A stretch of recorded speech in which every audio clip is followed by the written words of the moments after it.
بسم الله الرحمن الرحيم والحمد لله رب العالمين وصلى الله وسلم على نبينا محمد وعلى آله وصحبه أجمعين أما بعد مرحبا بكم أيها الإخوة الكرام.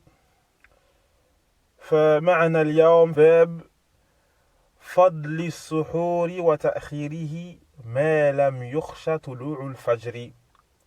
Aujourd'hui on va voir Inch'Allah Ta'ala le chapitre concernant les mérites du suhour, le repas juste avant l'aube. Et le fait de retarder celui-ci, le fait de retarder ce repas, tant qu'on ne craint pas l'arrivée du fajr. فذكر المؤلف رحمه الله في هذا الباب 4 أحاديث. L'auteur رحمه الله il a cité dans ce chapitre 4 hadiths. ونحن سنقرأها ونعلق عليها تعليقا يسيرا إن شاء الله تعالى. Et donc nous on va lire ces hadiths et on va donc commenter ces quelques hadiths de façon simple bi'idhnillahi ta'ala. Et donc il nous dit l'auteur rahimahullah, ou alors avant même d'aborder le premier hadith, on va parler un peu du suhour. Qu'est-ce que السحور؟ أولا ينبغي لنا أن نفرق بين السحور والسحور. Premièrement, il est important qu'on fasse la distinction entre le mot السحور et السحور. السحور أو السحور السحور عفوا هو الأكل الذي يتسحر به. السحور avec une fatha. السحور c'est le repas qu'on va utiliser, qu'on va prendre justement en fin de nuit. C'est le repas qu'on prend en fin de nuit avant l'aube. Ce repas, on l'appelle as-sahur. As-suhur, avec une dhamma sur le signe, as-suhur, huwa al-fi'al, c'est l'action, c'est le fait de prendre ce repas. Et donc l'auteur, rahimahullah, il nous cite عن أنس رضي الله عنه قال قال رسول الله صلى الله عليه وسلم تسحروا فإن في السحور بركة متفق عليه. Selon Anas ibn Malik radiyallahu anhu, que le messager d'Allah sallallahu alayhi wa sallam a dit, prenez le suhour, prenez le repas du suhour. Tasahharu, donc le verbe ici, qui signifie donc prenez le repas du sahur. Car certes, il y a dans le suhour une bénédiction. Il y a dans le fait de prendre ce repas de fin de nuit une bénédiction. Hadith rapporté par Al-Bukhari et Muslim. في هذا الحديث أيها الإخوة استحباب السحور. Il y a dans ce hadith le fait qu'il est recommandé de prendre ce repas du suhour ou donc as-sahur comme on a dit précédemment. والبركة هي الزيادة من الخير. Qu'est-ce que la bénédiction? La bénédiction, c'est l'accroissement du bien. Le bien qui va accroître. C'est ce qu'on appelle la bénédiction. ومن بركة السحور امتثال أمر النبي صلى الله عليه وسلم فإن أمر النبي صلى الله عليه وسلم كله خير. Parmi donc la bénédiction du suhour, il y a le fait d'obéir à la recommandation du prophète sallallahu alayhi wa sallam. Car il n'y a que du bien dans les ordres et les recommandations du prophète sallallahu alayhi wa sallam. وكذلك من بركة السحور أنه معونة على الصيام. Et aussi, donc, parmi les éléments qui montrent la bénédiction du suhour, il y a le fait que celui-ci va aider à accomplir le siyam, va aider à accomplir le jeûne. Le fait que tu prennes ce repas en fin de nuit, tu prends donc de quoi avoir des forces pour tenir ta journée. Et bien entendu, ça c'est en mangeant correctement. Attention, hein. Pour certains qui aiment manger des bonbons, etc., c'est pas ça qui va t'aider à jeûner. Hein. Il faut qu'on fasse attention donc à ce qu'on mange aussi, pour nous préparer pour cet acte d'adoration. ومن بركة السحور الحصول على فضل آخر الليل لأن من استيقظ للسحور يستطيع أن يدعو ربه قبل سحوره. Et aussi parmi les éléments qui montrent la bénédiction du suhour, il y a donc le fait que l'individu va profiter des mérites de la fin de la nuit. Car l'individu qui se réveille pour le suhour, pour ce repas du suhour, il va pouvoir bénéficier du fait d'invoquer son Seigneur en fin de nuit avant le suhour. Et oui, ce moment si important, Allah tabaraka wa ta'ala qui descend au ciel le plus bas, qui demande « Man yad'uni fa astajiba lah » qui m'invoque afin que je lui exauce. « Man yas'aluni fa u'tiyah » qui me demande afin que je lui donne. « Man yastaghfiruni fa aghfir lah » qui implore mon pardon afin que je lui pardonne. Wa fi hada ayyuha al-ikhwa linata'ammal. Il y a en cela un point sur lequel nous devons méditer. Anna al-mar' yanzuru fi 'amalihi as-sanata kullaha. L'individu médite sur ses actes durant toute l'année. Fa ba'du an-nas yashukku 'alayhim an yaqumu bil-layli fi akhir al-layl. Certaines personnes, il leur est difficile de se lever en fin de nuit, ils n'arrivent pas. Il essaie, il n'arrive pas. Lorsque Ramadan arrive, malgré le fait qu'il s'est couché tard, parce qu'il a prié, il a fait tarawih, ensuite il a mangé, etc. Il s'est couché tard, peut-être plus tard que d'habitude. Mais il arrive à se réveiller tôt. Pourquoi? As-suhour. Il veut ce repas. Et donc, il faut qu'on médite sur ça, aux chers frères.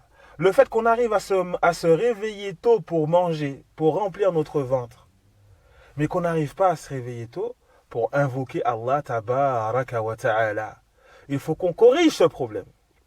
On s'efforce pendant toute l'année pour corriger ce problème. On profite du mois de Ramadan pour corriger les défauts que nous avons, incha'Allah ta'ala, et pour continuer comme ça pendant toute l'année. Inch'Allah, tu vas réussir pendant toute l'année à te réveiller avant le Fajr pour invoquer Allah tabaraka wa ta'ala, et tu ne vas pas le faire que pendant Ramadan pour manger. ومن بركة السحور إدراك الفجر في الجماعة لأن من أدرك السحور يستبعد أنه لا يدرك الفجر في الجماعة. Et aussi parmi les bénédictions de السحور, il y a le fait de pouvoir atteindre la prière en groupe à la mosquée, de pouvoir accomplir la prière en groupe à la mosquée, parce que celui qui va se réveiller et qui va réussir à prendre le repas du suhour, en réalité, on a du mal à penser qu'il n'arrive pas à atteindre la prière, qu'il n'arrive pas à accomplir la prière en groupe à la mosquée. Sauf parfois pour certaines personnes qui sont, on va dire, qui habitent loin de la mosquée, ou alors le fait qu'il y ait le couvre-feu ou d'autres situations de ce genre.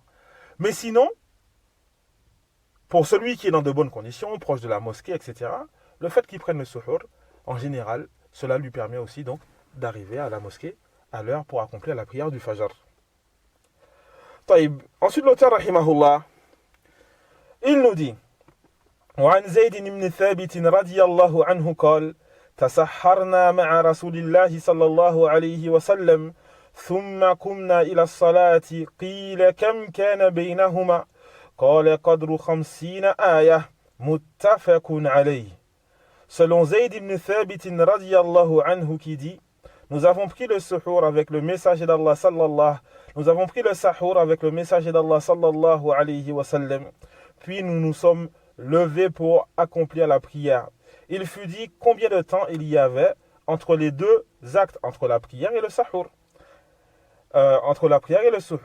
Il a dit le temps de lire 50 versets.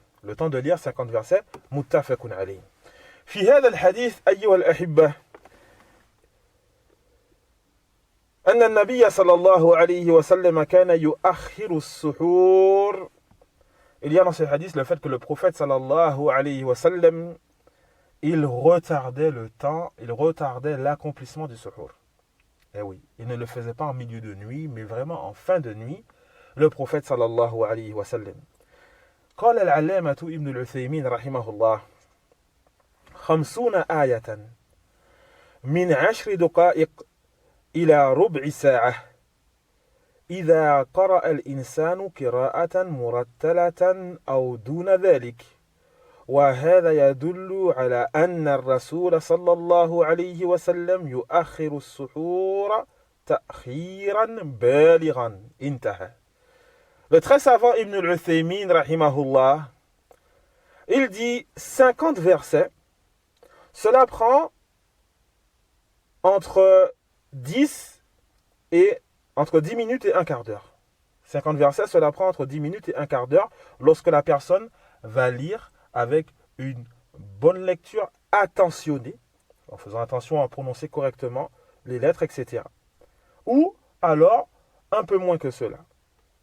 Et cela nous montre que le prophète sallallahu alayhi wa sallam, il retardait beaucoup l'accomplissement du suhour. Il le retardait beaucoup, sallallahu alayhi wa sallam. Ensuite, l'auteur, rahimahullah, il nous dit وعن ابن عمر رضي الله عنه قال كان لرسول الله صلى الله عليه وسلم مؤذنان بلال وابن أم مكتوم فقال رسول الله صلى الله عليه وسلم إن بلالا يؤذن بليل فكلوا واشربوا حتى يؤذن ابن أم مكتوم قال ولم يكن بينهما إلا أن ينزل هذا ويرقى هذا متفق عليه. Selon Ibn Umar radiallahu anhuma qui dit le messager d'Allah sallallahu alayhi wa sallam avait deux mu'adhin. Le messager d'Allah sallallahu alayhi wa sallam avait deux mu'adhin, Bilal ainsi que Ibn Ummi Maktoum. Le messager d'Allah sallallahu alayhi wa sallam a dit, certes Bilal fait le adhan durant la nuit. Donc le premier adhan. Certes Bilal fait le adhan durant la nuit. Alors mangez et buvez jusqu'à ce que Ibn Ummi Maktoum fasse le adhan. Ça c'est le adhan du Fajr. Et donc Bilal le adhan avant le Fajr. Pour que les gens se réveillent, pour faire le suhour, pour prier, etc. Et ensuite le adhan de Ibn Ummi Maktoum, ça c'est le adhan au moment du Fajr. Et ensuite, il a dit, il n'y avait donc entre les deux, donc ça c'est un narrateur qui rapporte cette parole, il n'y avait entre les deux que le temps que celui-ci descende et que l'autre monte. Donc que celui-ci descende dans l'endroit où il faisait l'adhan et que l'autre monte. Muttafaqun alayh. Hadith rapporté par Al-Bukhari et Muslim. في هذا الحديث أيها الإخوة الرد على من أحدث وقت الإمساك فإن النبي صلى الله عليه وسلم قال فكلوا واشربوا حتى يؤذن ابن أم مكتوم. Il y a dans ce hadith, aux chers frères et sœurs, la réplique quant à ceux qui ont innové le temps de l'imsak qu'on voit dans les calendriers avec les horaires de prière. Pour Ramadan, ils nous mettent l'imsak. D'accord? Et donc c'est un temps où, donc, ils veulent dire par là, c'est là qu'il faut arrêter de manger. Or, le prophète sallallahu alayhi wa sallam, il a dit quoi à sa communauté? Il leur a dit, mangez et buvez jusqu'à ce que vous entendiez Ibn Ummi Maktoum, jusqu'à ce que Ibn Ummi Maktoum fasse le adhan. Et donc jusqu'au adhan du Fajr, tu peux manger. Ça c'est la parole du prophète sallallahu alayhi wa sallam. Et ces gens-là vont nous montrer qu'ils sont plus précautionneux que le prophète sallallahu alayhi wa sallam. Hein? Ils font plus attention à la validité de notre jeûne que le prophète sallallahu alayhi wa sallam à lui-même. Subhanallah. وأيها الإخوة تأملوا في هذا الأمر الإمساك فيه مشقة على الناس. Regardez, il y a une difficulté dans ce truc, l'imsak, dans cette méthode innovée. En sachant que notre législation, elle veut, Allah tabaraka wa ta'ala veut pour nous la facilité. Yuridullahu bikumul yusr. Allah veut pour vous la facilité. Et ce qui est ajib, étonnant, c'est que ces mêmes personnes qui nous disent l'imsak, ce sont les mêmes aussi qui viennent nous voir avec 2 heures de prière en nous disant oui, mais c'est pour faciliter les musulmans. Ok. Et donc, il faut faciliter les musulmans. Et donc, vu qu'il faut faciliter les musulmans, on va retarder le Fajr. On va retarder le Fajr pour faciliter aux musulmans. D'accord? Parce que sinon, c'est trop tôt. Et c'est trop difficile pour les musulmans. Et par contre, ce qu'on fait, c'est qu'on va avancer le temps du imsak. Subhanallah.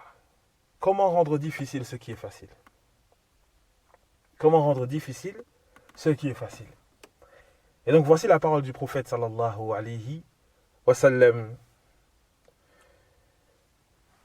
Ensuite l'auteur rahimahullah, il nous dit وعن عمرو بن العاص رضي الله عنه أن رسول الله صلى الله عليه وسلم قال فضل ما بين صيامنا وصيام أهل الكتاب أكلة السحر.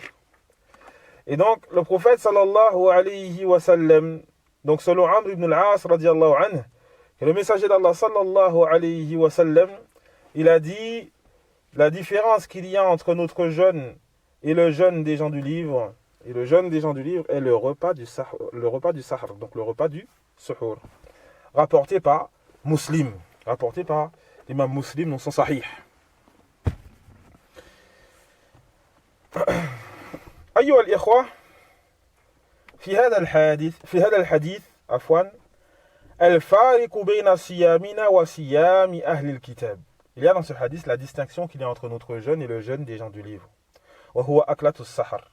Et c'est le repas qu'on prend pour le suhour. وذلك أن أهل الكتاب لا يتسحرون ونحن نتسحر. Et cela car les gens du livre ne prennent pas le suhour et nous on le prend. Il est dit que les gens du livre, pour leur jeûne, ils vont donc manger avant le milieu de la nuit. Ils vont manger avant le milieu de la nuit pour que leur jeûne soit correct. Nous pouvons manger donc à la fin de la nuit. Nous pouvons manger à la fin de la nuit. وَهَذَا يَدُلُّ عَلَى رَحْمَةِ اللَّهِ تَعَالَى بِنَا. Et cela nous montre la miséricorde d'Allah tabaraka wa ta'ala envers nous, envers cette communauté. وَلِيُعْلَمْ أَنَّ النَّصَارَى قَدْ غَيَّرُوا صِيَامَهُمْ كَثِيرًا. Et il est important de savoir que les chrétiens ont beaucoup changé leur jeûne. فَالصِّيَامُ عِنْدَهُمْ لَيْسَ بِوَاجِبٍ لأنه لا يجب على أبناء الله شيء في زعمهم. Et donc premièrement, le jeûne chez les chrétiens, il n'est pas obligatoire. Le jeûne chez les chrétiens, il n'est pas obligatoire. Attention, ce ne sont pas mes dires, ce sont leurs dires à eux. D'ailleurs, hier, j'étais en communication avec un prêtre. Je débattais même avec lui sur ce sujet. Et donc, il m'a confirmé cela. Donc, le fait que chez les chrétiens, le jeûne n'est pas obligatoire. Pourquoi? Parce qu'il n'y a rien d'obligatoire aux enfants d'Allah. Aux enfants de Dieu, ils disent. Rien n'est obligatoire aux enfants de Dieu. Selon eux, dans leurs prétentions, bien sûr. Kulluhu mustahab. Toute la religion, en fait, elle est recommandée. Tout c'est recommandé.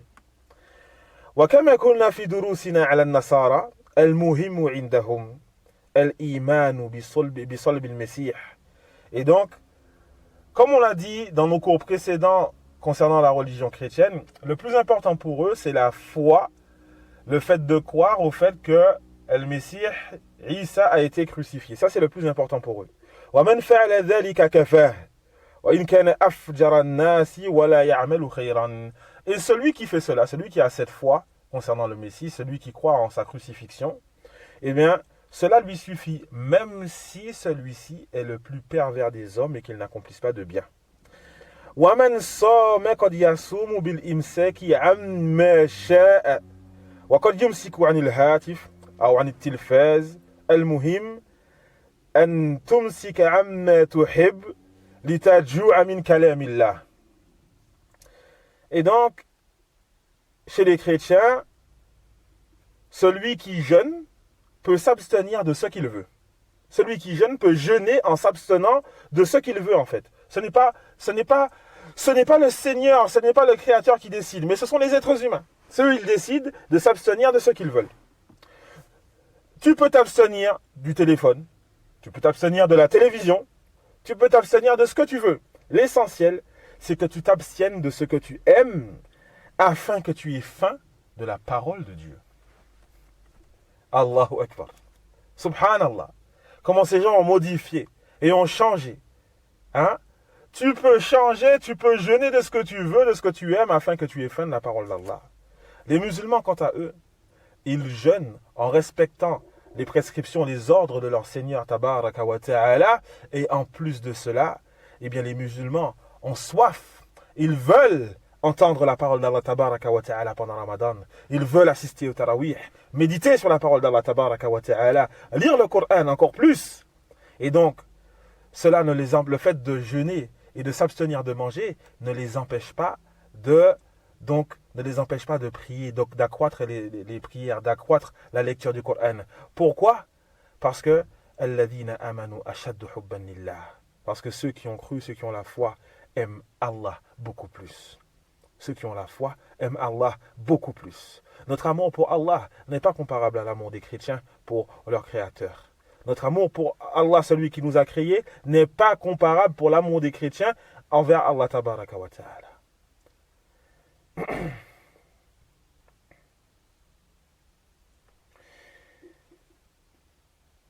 وكلام الله عندهم هو الكتاب المقدس الذي بينا تحريفه. Et sans oublier que quand ils disent avoir faim de la parole d'Allah chez les chrétiens, c'est la Bible. Et ça, nous avons démontré avec les preuves dans nos cours sur les chrétiens, que vous pouvez trouver sur le site, Inch'Allah Ta'ala. Donc vous voyez clairement, nous pouvons voir clairement avec les preuves que ce livre a été altéré. La Bible est un livre qui a été altéré. وفي هذا الحديث أصل من أصول الشريعة وهو عدم التشبه بالكفار. Allahu Akbar. Il y a dans ce hadith un fondement parmi les fondements de notre législation qui est le fait de ne pas ressembler aux incroyants. Subhanallah, même dans le jeûne, alors que le jeûne leur a été prescrit, même dans le jeûne, nous ne ressemblons pas aux incroyants. Allah, le prophète sallallahu alayhi wa sallam qui nous dit Man tashabbaha bi qawmin fahuwa minhum. Celui qui ressemble à une communauté, alors il fait partie d'eux. Celui qui ressemble à une communauté, alors il fait partie d'eux. Le croyant doit faire attention à cela. Le prophète sallallahu alayhi wa sallam qui nous dit Khaliful yahuda wan nasara wafirul liha. Et donc, distinguez-vous des juifs et des chrétiens. Ne faites pas comme les juifs et les chrétiens. Laissez pousser vos barbes et taillez les moustaches. فهذه اللحية أيها الإخوة ليست مجرد زينة للرجال. Et donc cette barbe, ce n'est pas simplement un élément qui va embellir les hommes. Il est vrai que la barbe embellit l'homme. Mais cette barbe n'est pas simplement un élément qui va embellir l'homme. وإنما هي متعلقة بهذا الأصل من أصول ديننا. Cependant, cette barbe est liée à ce fondement qui fait partie des fondements de notre religion. Le fait que nous allons nous distinguer des autres communautés.